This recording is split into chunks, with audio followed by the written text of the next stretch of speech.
This is about writing your method section of your paper for the assignment for 312W. First, it's important that you've read the material in the text as well as in the APA manual. Be sure to read in detail APA 2.06 beginning on page 249. You could also see examples in figure 2.1 starting on page 44. So please get those out as you listen to this, and it will help you follow along better. First, in your method section, you need to describe the participant characteristics. In your first draft, you might not know all of this information. You may need to run some means and standard deviations and some other descriptive statistics and put in the average age, what the sex or gender is, some of their education. So if you're just starting, you can put in markers for those to remember to include them. And if you already have access to your data, you can go ahead and run those and include them in the participant section. Next, you need to describe the procedures of the study. This includes the method that was used, how were the participants recruited, was any sampling method used such as random sampling or cluster sampling or convenient sampling. In addition, you need to include the sample size first, how many took the survey or participated in the study in general. Then you'll also need to include the sample size that you're using in your analyses. So that second part may need to come later again if you haven't yet obtained your data. Some may need to be excluded because they didn't complete the measures you are interested in. For example, if you're interested in marital satisfaction, not all participants may be married.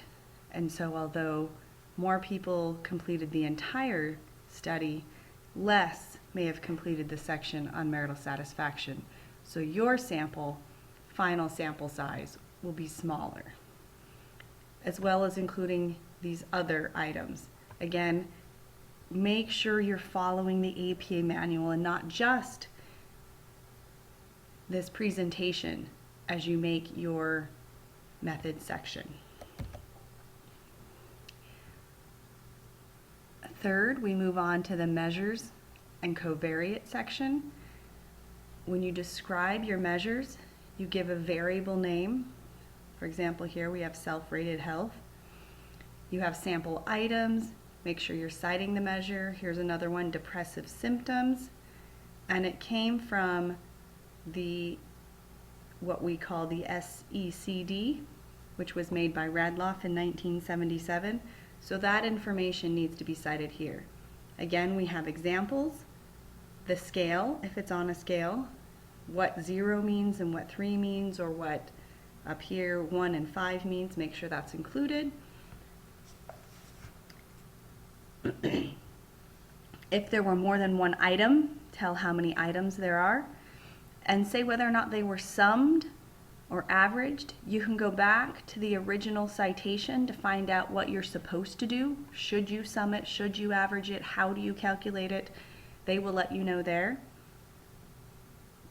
Then always give the mean and standard deviation, the full range, now that we've summed the scores in your sample.